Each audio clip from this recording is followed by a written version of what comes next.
자, 오늘 말씀은 언약궤가 예루살렘 성에 들어오는 내용을 다루고 있습니다.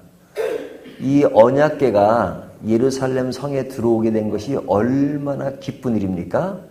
이 기쁨을 다윗은 너무너무 좋아서 29절에 보면 춤을 추는 내용이 나오죠.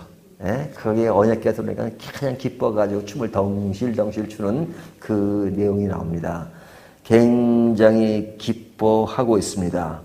이런 기쁨이 다윗 한 사람의 기쁨으로 끝나는 것이 아니라 그 무리들도 기뻐했다라고 28절에 말합니다. 춤추는 이야기가 29절에 나오고 28절에 무리들도 기뻐했다 하는 내용이 나옵니다. 이런 기쁨을 왜 갖게 됩니까? 한 번에 실패가 있어서 그렇습니다. 13장의 내용은 뭐냐면 언약궤를 가져오다가 어떤 사건이 벌어졌어요? 우사 사건이 벌어지잖아요. 그 언약궤를 수레에 싣고 오는데 그 소가 날뛸 때 우사가 그 언약궤를 만져서 죽잖아요. 그래서 그 옮기는 작업을 중단해 버립니다. 그래서 한동안 그것이 석 달이라는 시간이 지난 다음에 그 문제가 무엇인가 하는 것을 발견하고 그것을 제대로 자리를 잡힌 다음에 지금 언약궤가 들어온 거잖아요. 그러니까 큰 실패가 있은 후에 다시 이것을 정비해서 그것을 완성하게 된 것이 다윗에게는 너무너무 기쁜 것이죠. 그래서 그 기쁜 내용을 다루고 있는데요. 자, 이 기쁨은 다르게 말하면 실패했던 것들이 성공한 겁니다. 언약궤를 옮기는 것을 실패했다가 성공하게 된 것인데 어떻게 성공하게 되었는가 하는 내용이 이제 오늘 본문에 나오는 것이죠. 자, 성공의 비결은 뭐냐? 첫 번째는요, 문제의 원인을 발견했죠. 문제의 원인. 실패했을 때 그 실패가 왜 실패했는가 하는 것을 발견하게 되는데요.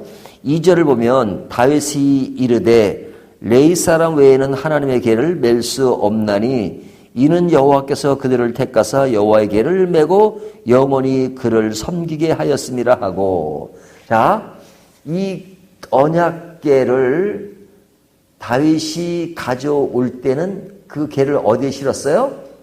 수레에 실었잖아요. 근데 구약 율법에 언약궤를 옮길 때는 절대로 수레에 옮길 수 없도록 규정해 놨잖아요. 그래서 이 언약궤를 보면요, 다 이 고리가 달렸어요. 고리.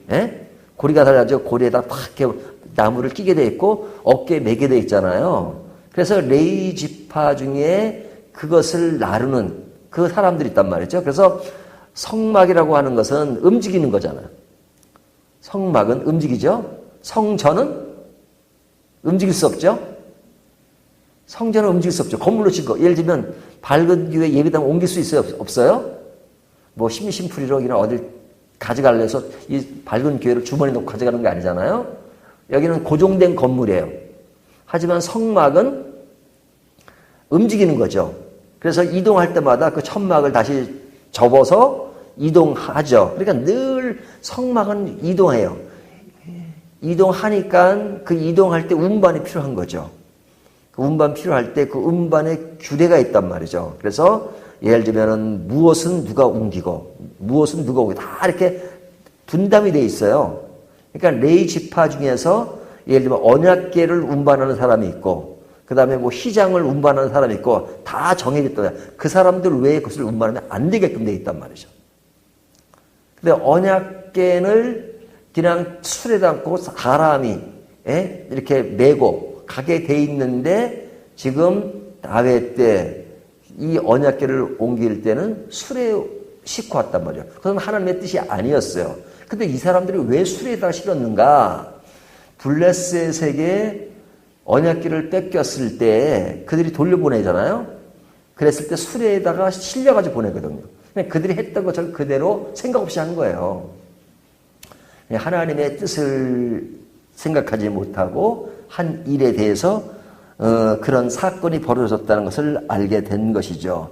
그래서 그 잘못을 깨닫고 다윗이 구약의 율법에는 그 언약궤를 메고 가야 한다고 했으니 우리가 그 말씀 그대로 그렇게 행하자 해서 그 행하는 내용이 오늘 본문에 쭉 나오는 겁니다. 그러니까 그 문제가 생기니까 딱 어떻게 했어요? 다윗은 딱 우사 사건 때 문제가 생기니까 그 하던 일을 중단해 버리잖아요. 중단하고 그 원인을 발견할 때까지는 일을 진전시키지 않죠. 이것이 어떤 문제를 발견했을 때 그 문제를 처리하는 방법의 하나였어요. 그 다음에 이제 발견 후에는 그 문제를 이제 새롭게 하나님이 원하는 대로 행하는 것이 15절에 나오죠. 15절에 보면 모세가 여호와의 말씀을 따라 명령한 대로 레위 자손이 제 하나님의 궤를 꿰어 어깨에 매느라. 자, 구약의 율법대로 이제는 그 원칙대로 하는 겁니다. 여호와의 말씀을 따라 명령한 대로. 이것이 사실은 우리 신앙의 가장 큰 핵심입니다. 옛날이나 지금이나 이 말씀에는 변함이 없어요. 하나님의 말씀대로 명령한 대로 가야 하는 겁니다. 오늘날도 예외가 아니죠. 말씀대로 행하는 겁니다. 하지만 우리가 어제 본문에서 봤듯이 우리가 어떤 선의적으로 하면 그냥 하나님의 뜻이라고 생각할 때가 참 많죠. 예를 들면 지금 다윗이 언약궤를 옮기는 실패한 그 일도 보면 사실은 의도적이지는 않았어요.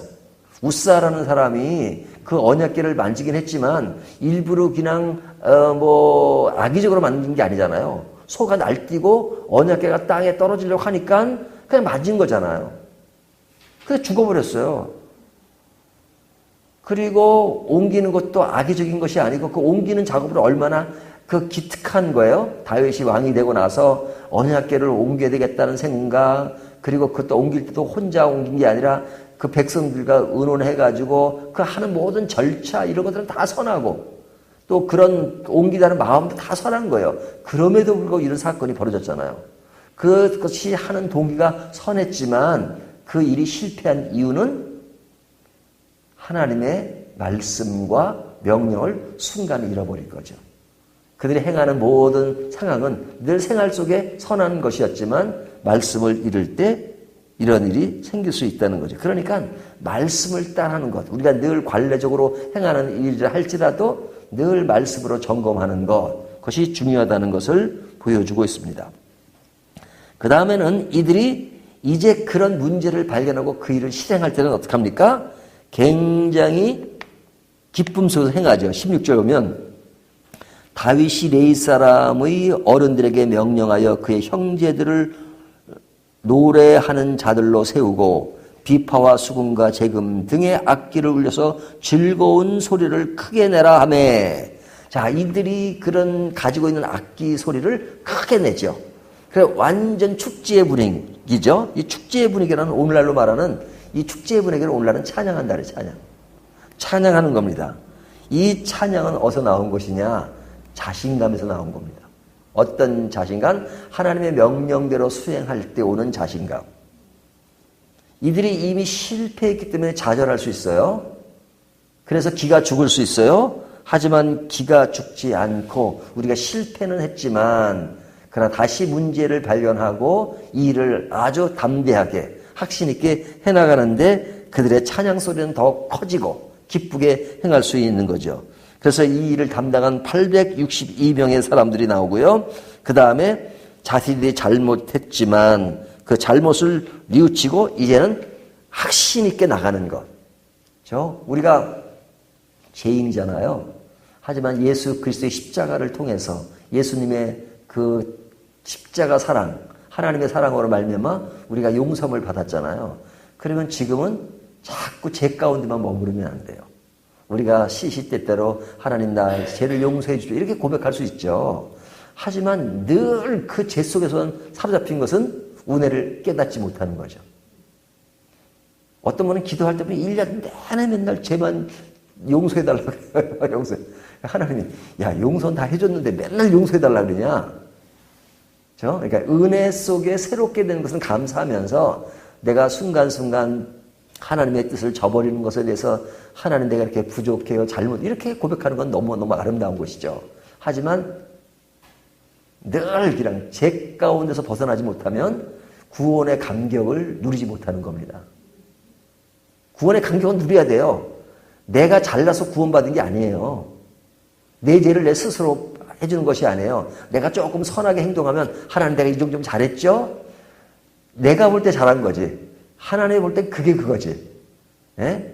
잘났다는 사람이나 못났다는 사람은 도토리 키재기라고요. 하나님 보실 때는.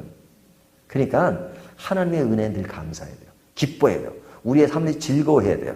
하지만 내가 생활 가운데 어려울 수도 있고 힘들 수도 있죠. 그런 것을 늘 고백하고 나의 잘못을 고백할 수 있죠. 하지만 기본적인 기조는 기쁨 속에 있어야 된다 하는 겁니다. 왜? 그리스도의 사랑의 은혜로서 우리가 살아가는 것이기 때문에. 그래서 그럴 때는 담대할 필요가 있어요. 자, 이제 마지막 얘기를 하나 더 한다면 다윗이 언약궤가 들어올 때 춤을 덩실덩실 췄잖아요. 근데 그 부인인 누구죠? 이름이 누구죠? 미갈. 예? 미갈, 그 사울의 딸입니다. 사울의 딸이 그 남편 왕이 춤을 덩실 추는 것을 보고 그 왕이 줏대가 없이 그렇게 춤을 덩실덩실 하고 비웃었죠. 그 비웃는 내용이 29절에 나오잖아요. 근데 이 여인이 그래서 애를 못 낳아요. 그 죄를 받아가지고. 예?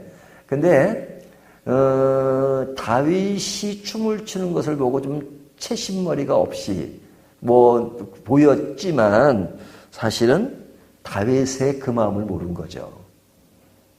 그 마음이 뭐예요? 한번 실패를 했다가 다시 이것을 뉘우치고 새롭게 그것을 이룬 그 기쁨을 이해를 못한 거죠.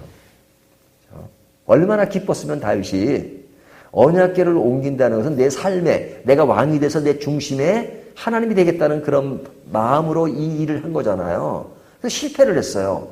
근데 실패의 원인을 발견하고 이 일을 다시 이룬 것은 너무너무 기쁜 것이죠. 그 기쁨에 같이 기뻐해 줘야죠. 근데 그걸 이해를 못하니까 그냥 외적인 모양, 그냥 왕이 그냥 춤을 덩실덩실 그냥 그런 치는 것만 보고 저 왕이 채신머리 없이 저러냐 그것만 생각한 거잖아요. 생각이라고 하는 것은 우리가 눈에 보이는 것만 가지고 하면 안 돼요. 생각이 깊어야 돼요. 깊은 것은 뭡니까? 우리의 내면, 우리의 어떤 외향 이런 것도 다 생각해야 되죠.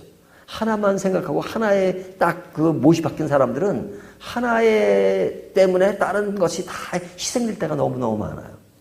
그렇잖아요? 종합적으로 생각해야 된단 말이죠. 마음을 이해하지 못하고 나타나는 어떤 외형적인 하나만 가지고 그 잣대로 평하다 보니까 이런 결과가 나타나는 것이죠. 그래서 그 마음을 이해하는 게 중요하단 말이에요. 저 사람이 기뻐할 때는 왜 기뻐하는가? 저 사람이 슬퍼할 때는 왜 슬퍼하는가? 아, 지금 이런 상황에 슬퍼할 때야? 이렇게 생각하면 안 된단 말이죠. 그 어떤 인간이 모든 상대방을 다 이해할 수는 없지만 그러나 내가 생각하는 내 관점에서 하나만 생각할 것이 아니라 상대방이 기뻐할 때 왜 기뻐할까?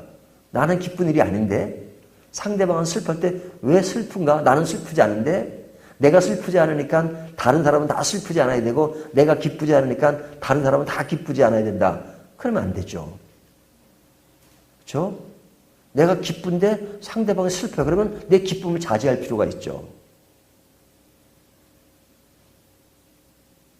내가 슬프지만 또 사람들이 기뻐. 그러면 또 내 것을 좀 더 감춰야 될 때도 있죠. 왜 그래요? 혼자 사는 것이 아니니까. 그리고 생각을 넓게 갖는 것이니까. 미갈의 미스테이크는 바로 그런 것이었어요. 다윗의 그 마음을 몰랐다는 것이죠. 자, 오늘 말씀 다시 일어나는 신앙이 무엇인가 하는 것들을 다시 한번 생각하면서 우리가 비록 실패를 했지만 그 실패를 성공으로 이룬 비결이 무엇인가 하는 것을 오늘 말씀을 통해서 다시 한번 생각해보는 저와 여러분 되시기를 주님의 이름으로 축원합니다.